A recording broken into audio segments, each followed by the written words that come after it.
안녕하세요. 저는 고려대학교 중앙혈액내과 강가원이라고 합니다. 오늘은 조혈모세포 이식 후의 건강과 식생활에 대해서 말씀을 드리도록 하겠습니다.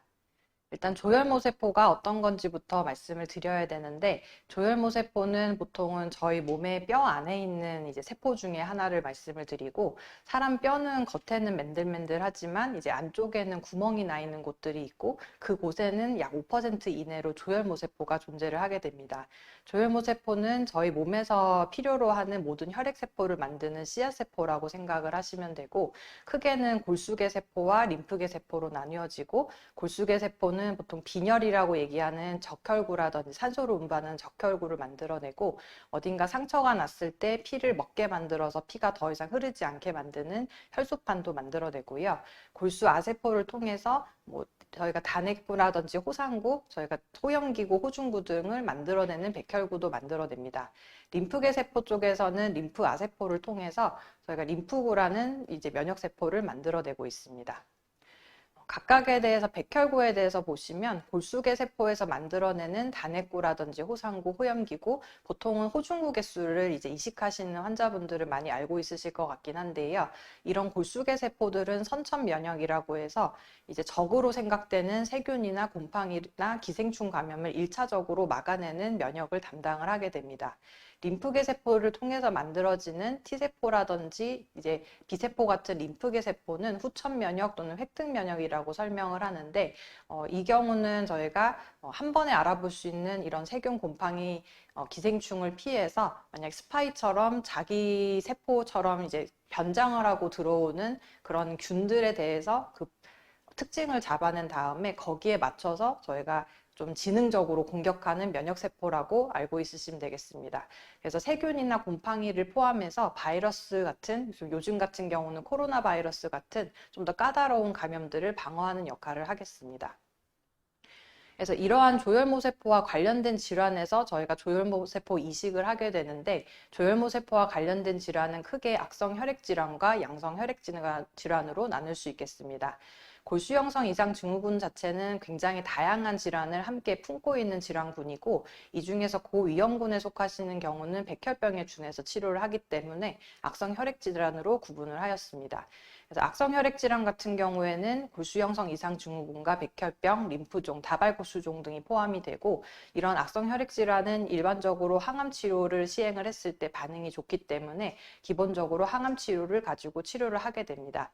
그래서 조혈모세포 이식이라는 치료를 악성 혈액 질환에서 대입을 할 때는 이런 항암 치료를 좀 더 고용량으로 사용을 하고, 조혈모세포를 통해서 이거를 회복을 시킴으로써 이런 악성 혈액 질환을 완치 가능성을 높이고 재발 감소를 목표로 하게 됩니다. 양성혈액 질환 같은 경우에는 조혈모세포의 기능이 떨어져서 여러 가지 혈액을 만들지 못해서 생기는 문제들이 발생을 하게 되고, 대표적으로 골수형성 이상 증후군이나 재생불량 빈혈을 들 수 있겠습니다. 이 경우에 조혈모세포 이식은 골수 기능을 회복시키기 위한 목적으로 하게 되고, 이제 조혈모세포 이식을 하기 전에 본인의 기능을 하지 못하는 조혈모세포를 제거하거나 이런 부분들을 치료하기 위한 항암 치료가 들어가고, 조혈모세포 이식을 통해서 질환을 완치하고자 저희가 조혈모세포 이식을 하게 됩니다.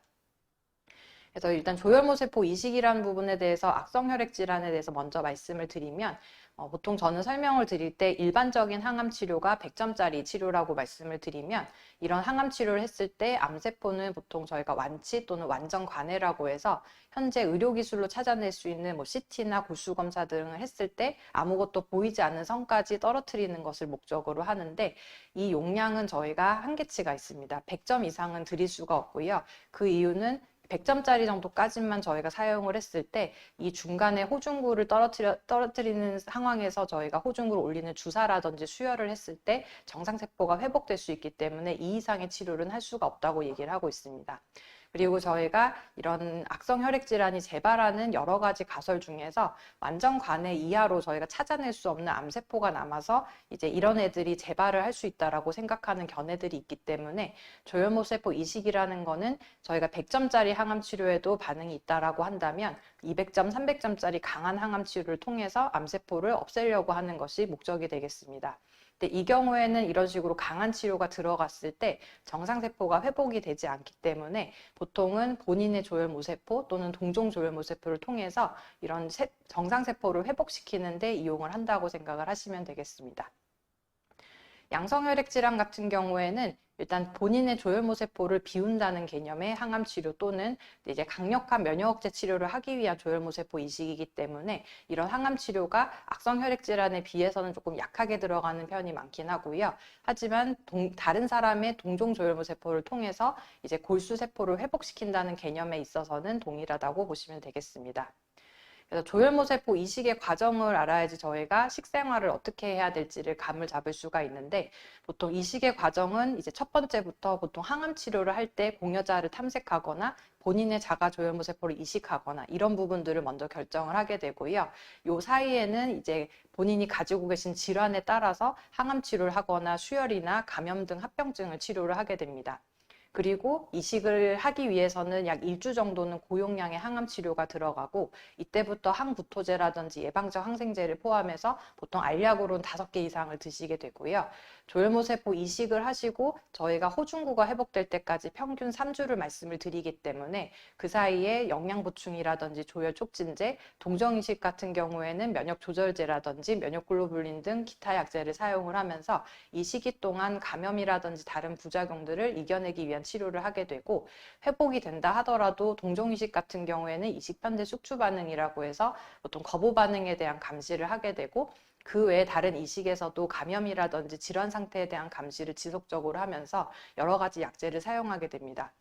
그래서 이식의 과정은 저희가 단순히 뭐 한 달이다, 2달이다 잡진 않고요. 이식 전에 공여자 탐색하면서 질환을 조절하는 단계부터 시작을 해서 이식을 위한 한 달간의 과정, 그다음에 경과를 관찰하는 3에서 길게는 2년까지의 과정을 전체를 저희가 생각을 해야 되고, 저희가 보통은 이식하기 전부터 여러 가지 항암 치료를 하시기 때문에 점막이라든지 점막염이라든지 입맛의 변화라든지 컨디션 저하가 있는 상태에서 굉장히 고용량의 항암 치료가 들어가면서 항구토제, 항생제, 영양 보충 포함한 다양한 약제가 들어가고, 이로 인한 여러 가지 약제로 인한 부작용과 함께 감염이라든지 거부 반응을 통한 부작용도 겪게 되시고요.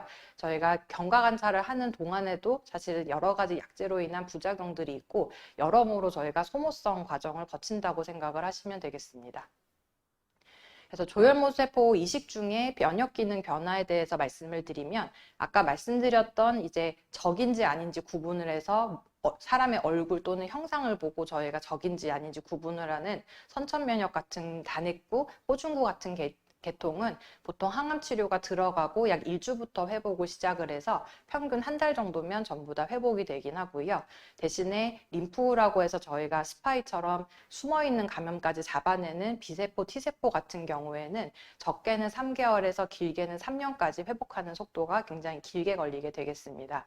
그래서 초반 이식을 하시고 첫 3개월 동안에는 세균 감염, 곰팡이 감염, 바이러스 감염 모두 고위험군에 들어가고, 3개월 이후부터는 저희가 점차적으로 감염의 위험성이 떨어진다라고 말씀을 드리고 있습니다. 그래서 이 경우는 조혈모세포 이식 중의 면역 변화에 대한 저희가 일반적인 상황이고, 보통 이식의 종류가 자가 이식인지 동종 이식인지, 공여자의 일치 정도나 공여자의 나이, 그 다음에 항암 치료나 방사선 치료의 용량, 면역 조절제를 얼마나 오래 사용하는지, 그 사이에 감염이라든지 거부 반응이 발생했는지, 그 다음에 이에 대한 치료에 따라서 이 기간은 조금 더 길어질 수도 있겠습니다. 저희가 조혈모세포 이식 시 고려하는 상황은 이제 의료진들이 생각하는 거는 다음과 같은 것을 생각을 합니다. 어떤 질환에 대해서 저희가 이식을 하게 되는지, 어떤 분한테서 이제 조혈모세포를 기증을 받게 되는 건지, 그다음에 환자의 전신 상태가 어떤지, 감염이라든지 거부 반응 또는 이식 중에 발생할 수 있는 부작용을 어떻게 하면 최소화할 수 있는지를 고민을 하게 되는데, 여기 줄을 쳐놓은 부분들이 저희가 어느 정도 노력을 통해서 최소화를 시킬 수 있는 부분이 되겠습니다. 특히 빨간색으로 칠해놓은 영양 상태나 정신건강 같은 부분에서는 저희가 의료진의 노력뿐만이 아니라 이제 환자분이라든지 가족분들이 도와주시면 조금 더 저희가 도움을 받을 수 있는 부분이 되겠습니다. 그래서 조혈모세포 이식을 하시고 어떤 식으로 식사를 해야 되는지를 많이 물어보시긴 하는데요. 일단은 저는 생각하기에는 가장 중요한 거는 앞서 말씀드렸지만 최소 한 달 이상의 굉장히 소모성 소모가 많이 되는 치료를 하시는 거기 때문에 가장 중요한 것은 충분한 영양 공급이 주가 돼야 되겠고, 영양 공급을 충분히 하면서 식생활과 연관된 감염의 위험도를 최소화하여서 이식 중에 발생할 수 있는 합병증을 최소화하는 것이 목표가 되겠습니다. 그래서 앞으로의 식생활 관련해서 이제 말씀드리는 내용의 근거는 저희가 2020년 한국인 영양소 섭취 기준이 보건복지부에 볼 수 있도록 저희가 이제 제시가 되어 있고, 저희가 의료진 입장에서는 이식 과정에서 교과서적으로 권고드리는 기준을 통해서 말씀을 드리겠습니다. 그래서 일상 섭취량은 보통은 부족과 과잉의 중간 정도를 말씀을 드리고 있고, 적어도 제가 말씀드리는 양의 최소 50%에서 70% 이상은 드실 수 있도록 영양 조절을 하시는 것이 도움이 되겠습니다. 적절한 칼로리에 대해서 먼저 말씀을 드릴 건데요. 보통 조혈모세포 이식 기준으로 해서 표준 체중 1kg당 30에서 35kcal가 필요하다고 말씀을 드리고 있습니다. 표준 체중이라고 하는 것은 지금 당장의 체중이 아니라 저희가 여자, 남자 또는 그 사람의 키에 맞는 적정한 체중을 기준으로 말씀을 드리고 있고, 표준 체중 구하는 방법은 남자의 경우는 신장에다가 신장 곱하기 신장 곱하기 22, 여자 같은 경우는 21을 곱해서 계산을 하게 됩니다. 그래서 예시를 들면 성인 남성 이제 173cm 기준의 남성을 기준으로 하면 1.73 곱하기 1.73 곱하기 22를 곱해서 63kg가 그 사람이 저희가 적정하다고 생각하는 표준 체중이 되겠습니다. 여기에서 30에서 35 정도를 곱하는데 저희가 일상적인 생활을 하시는 그런 컨디션에서는 30 정도를 곱하시면 되고요. 이제 감염이라든지 소모성 질환이 좀 더 발생했을 때는 35 정도를 곱하기 때문에 일반적으로 이식을 하시고 저희가 감염의 위험도가 높은 첫 3개월 동안에는 적어도 35 정도를 계산을 해서 충분히 영양을 보충할 수 있도록 권고를 드리고 있습니다. 적절한 탄수화물, 단백질, 지방 구성은 저희가 보통 탄수화물이 60%, 단백질이 20% 정도, 지질 20% 정도 생각을 하시면 되고요. 단백질 같은 경우에는 신기능이라든지 간 기능에 따라서 용량을 감량하거나 저희가 단백질의 종류를 변경하는 경우가 있기 때문에 이 부분에 대해서는 주의해서 확인을 해주셔야 되겠습니다. 그래서 보통은 저희가 식품 구성 자전거를 가지고 저희가 설명을 드리긴 하는데, 간단하게 저희가 복잡하게 계산을 한다라고 하면 아까 전에 2000칼로리 정도를 복용한다라고 했을 때 그 중에 60% 정도는 탄수화물, 그다음에 20%는 단백질, 20%는 지방으로 계산해서 각 칼로리별로 저희가 탄수화물, 단백질, 지방을 이제 드시면 되긴 하는데, 이 방법이 생각보다 계산이 좀 어렵습니다. 그래서 저희가 보건복지부에서 이제 제시하고 있는 거는 식품 구성 자전거라고 해서 저희가 많이 먹는 곡류라든지 고기, 생선, 달걀, 콩류, 그다음에 채소류, 과일류, 그다음에 우유 제품, 지방류를 나눠서 이 구성 안에 있는 거를 드시라고 말씀을 드리고요. 그래서 보통은 저희가 매 끼니마다 밥에다가 어육류, 그 다음에 채소, 지방을 드시고 간식으로 과일이나 유제품, 곡류를 드셨을 때 일반적으로 이 칼로리를 채울 수 있다고 설명을 드리고 있습니다. 자세한 계산 방법은 뒤에서 한 번 더 말씀을 드리겠습니다. 그래서 또 많이 질문하시는 게 물은 하루에 얼마나 마시는 것이 적절한지를 물어보시는데요. 교과서적으로는 체표면적당 1.5리터 정도를 마시라고 말씀을 드리고 있습니다. 그래서 너무 많이 마시셔도 사실은 문제가 될 수가 있고 너무 적게 마셔도 문제가 될 수가 있고요. 체표면적은 사실은 바디 서페이스 아리아라고 해서 보통 뭐 네이버라든지 저희가 구글 같은 데 검색을 해보시면 이제 계산하는 방법이 나오고요.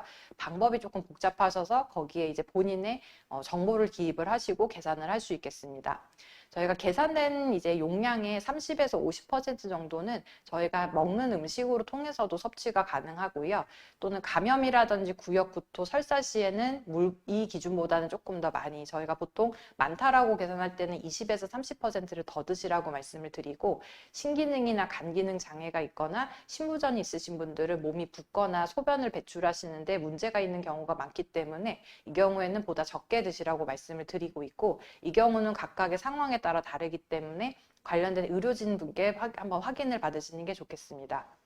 그래서 예를 들자면 특별한 기저질환이 없고 다른 증상이 없는 65kg에 160 정도 되시는 환자분은 BSA를 계산을 하면 한 1.6 정도 나오게 되는데요. 1.6에다가 1.5를 곱하면 한 2.5리터를 드셔야 되는데 음식에서 30에서 50%는 섭취를 하시기 때문에 하루에 한 1리터에서 1.5리터 정도 드신다고 생각을 하시면 됩니다. 그래서 시중에서 파는 생수병 500리터짜리를 2병에서 3병 정도 드시면 적절하겠습니다. 그래서 비타민제를 먹어도 되는지를 이제 궁금해하시는 분들 계신데요. 앞서 이제 조혈모세포 이식 과정을 한번 설명드린 이유 자체가 저희가 이식을 하시게 되면 항구토제, 그다음에 합병증을 막는 약제들, 면역조절제, 다양한 항생제들 먹는 약이 굉장히 다양히 많습니다. 그래서 저희가 비타민제는 드셔도 괜찮긴 하지만 약제가 이미 저희가 너무 많이 투약을 하기 때문에 꼭 필요한 것만 유지를 하시고 가능한 한 식사를 통해서 이제 비타민 포함한 여러 가지 성분을 흡수하는 것을 먼저 권고를 드리고 있습니다. 그래서 저희가 만약 추가로 하나 드시고 싶다라고 하시면 저희가 철분이 포함되지 않은 종합 비타민제 정도는 복약이 가능하다고 말씀을 드리고요. 이 경우는 경구로 충분한 영양 섭취가 이뤄지지 않는 경우는 추가로 복용을 고려할 수도 있겠습니다. 하지만 이제 요즘 시중에 나와 있는 이제 일부 고용량 비타민제 같은 경우에는 일일 권장량이 초과되는 경우가 있습니다. 그래서 대부분 비타민제는 뒷부분을 살펴보시면 하루 권고되는 용량의 몇 %의 이제 권장량을 주는지가 적혀 있는데 일부 뭐 고용량 비타민제는 하루 필요한 용량의 200%에서 1000%까지 주는 경우가 있기 때문에 그런 거는 복용하지 않는 거를 권고를 드리고요. 뭐 하루에 필요한 양의 20%에서 뭐 한 80% 또는 100% 정도까지 일일 권장량을 초과하지 않는 것을 선택하시라고 말씀을 드리고 있습니다. 그리고 저희가 다양한 약제를 사용한다고 말씀을 드렸는데 그 약제 중에서도 면역조절제 같은 경우에는 굉장히 식사라든지 다양한 약제와 상호작용이 굉장히 많은 약제가 되겠습니다. 그래서 건강식품이라든지 한약, 민간요법 등은 저희가 이식하는 과정 중에서는 복용은 자제를 권고를 드리고 있고 그다음에 여러 가지 비타민제나 이런 약제 같은 경우에는 개개인별 상황이 다를 수가 있기 때문에 만약에 어떤 약을 꼭 드셔야 된다라고 하시면 그 부분은 담당 의료진과 상의를 해서 이 약을 복용해도 되는지는 한 번 더 확인을 해주셔야 됩니다. 조혈모세포 이식 후에 허용되는 음식에 대해서 간략하게 말씀을 드리겠습니다. 앞서서 말씀드린 대로 1번은 사실 감염을 주의하는 게 저희 쪽으로는 중요하긴 하지만 1번은 영양을 충분히 섭취하시는 게 1번이고요. 영양가 있는 식품을 감염을 주의해서 먹는다를 기억을 하시면 되겠습니다. 그래서 일반적인 주의사항은 식품의 유통기한과 포장 상태를 꼭 확인을 하셔야 되겠습니다. 근데 식품의 유통기한 같은 경우에는 적절하게 유통하고 보관했을 때에 저희가 보장하는 기한이기 때문에 적절한 유통기한 안에 있는 식품이라 하더라도 이거 만약에 냉장 보관 식품을 샀는데 저희가 실온에 깜빡하고 하루 정도 놔뒀다가 냉장 보관을 다시 한다. 이런 식품들은 가능한 한 드시지 않는 게 좋겠고요. 적절한 유통 보관을 시행하는 판매점에서 구입한 유통기한이나 포장 상태가 적절한 식품을 섭취할 것을 말씀을 드리고 있습니다. 또 익히지 않고 섭취하는 식품 중에서 이미 잘려져 판매되는 음식은 드시지 않도록 말씀을 드리고 있고 예를 들어서 수박이나 파인애플 같은 경우를 이미 커팅을 해서 파는 제품이라든지 저희가 시식 코너에 있는 음식들은 위생적으로 저희가 확인할 수 없는 부분이기 때문에 드시지 않는 것을 권고드리고 있습니다. 그 다음에 음식을 조리하실 때 위생을 주의를 해주셔야 되는데 식생활과 연관된 감염에서 식제품 자체에 문제가 있는 경우도 있지만 조리하는 재료, 이제 조리 기구라든지 손에 묻어있는 균이 문제를 일으키는 경우도 있기 때문에 위생에 주의를 해주셔야 되고 조리된 음식은 가능한 한 2시간 이내에 섭취할 것을 권고를 드리고 있습니다. 허용되는 음식들을 한번 정리를 해보긴 했는데요. 그래서 여기에서 조금 기울인 채로 적혀 있는 것들은 병원마다 제한이 조금 다르게 적용되는 부분입니다. 이제 대부분 허용하고 있는 곡류는 이제 익힌 모든 곡류, 밥이라든지 떡, 빵, 고구마, 감자 같은 경우는 전부 다 가능하고 포장된 빵이나 과자는 가능하다고 말씀을 드리고 있지만 일부 병원에서는 포장된 빵 중에서도 속에 크림이 들었거나 단팥이 들어가 있거나 고기 종류가 들어가 있는 경우는 이제 제한을 두는 경우가 있습니다.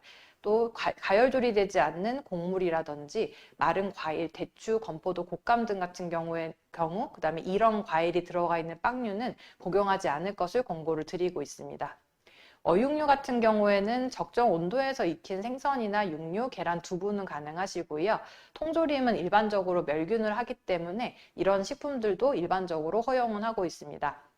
하지만 햄이라든지 소세지, 해물 안에서 저희가 보통 멍게라든지 해삼 같은 거를 말씀을 드리는데요. 이런 부분들은 일부에서 허용하는 경우도 있는데 저희가 모두 허용하는 건 아니기 때문에 섭취에 주의를 하셔야 되겠습니다. 제한식품은 회라든지 육회, 젓갈, 내장이 포함된 육포, 훈제 연어 같은 경우는 안 되고요. 냉장, 냉동, 가공 완제품 중에 냉동만두와 피자도 제한을 두고 있습니다. 새우게, 가재, 굴 이런 종류도 보통 대부분은 감염의 문제로 제한을 두는 병원이 많습니다. 과일 같은 경우나 채소 같은 경우는 익힌 채소나 해조류, 볶음 김치 같은 경우는 크게 문제는 없고요. 익힌 식용버섯은 괜찮긴 하지만 일부 병원에서는 약용버섯은 저희가 제한식품으로 이제 구분을 하고 있습니다. 그래서 껍질이 제거 가능한 생과일이라든지 살균 처리된 과일 주스, 병 주스 또는 캔 주스는 가능하고요. 근데 이제 제한식품은 겉절이라든지 껍질째 먹는 과일들, 그 다음에 쌈채소라든지 껍질째 먹는 채소 같은 경우는 제한을 두는 경우가 많겠습니다. 유제품 같은 경우에는 살균 또는 멸균된 우유나 두유는 모두 복용이 가능하시고 일회용 포장지에 담긴 살균된 치즈도 가능하십니다. 하지만 제한 같은 경우에는 이제 생우유라든지 요거트, 요구르트, 아이스크림처럼 저희가 유제품을 발효시켜서 만드는 것들은 전부 다 제약을 두고 있고 지질 같은 경우에 있어서는 보통 찌거나 볶은 종류들은 괜찮긴 하지만 익히지 않은 견과류라든지 버터 같은 경우는 제한을 두고 있습니다. 뭐 마요네즈라든지 마가린, 그다음에 쇼트닝, 샐러드 드레싱 같은 경우에도 허용은 되어 있는데 대신에 일회용 포장이 된 것을 드실 것을 권고를 드리고 있습니다. 음료는 웬만한 페트병 보장이 되어 있는 생수는 거의 가능하다 말씀을 드리고 끓인 물은 냉장 보관하시고 2일 이내 복용하실 걸 설명드리고 일회용 포장되어 있는 인스턴트 커피라든지 차는 문제되진 않습니다. 살균 처리된 캔 음료는 보통은 괜찮지만 병음료 중에선 사실은 살균 처리되지 않은 병음료도 있기 때문에 이 경우는 일부 병원에서 제한을 두고 있습니다. 제한식품은 끓이지 않은 지하수라든지 콜드브루나 아이스커피처럼 저희가 이제 가열 조리하지 않은 부분들은 저희가 제한을 두고 있습니다. 그 외에는 보통 외식에 대한 부분들을 물어보시는데요. 전골, 샤브샤브라든지 면류 등 저희가 눈앞에서 익혀서 드실 수 있는 부분들은 보통 괜찮다고 말씀을 드리지만 생선회나 초밥, 뷔페처럼 저희가 상온에 얼마나 노출됐는지를 모르는 음식들, 개방된 샐러드바 같은 경우에는 제한을 두고 있습니다.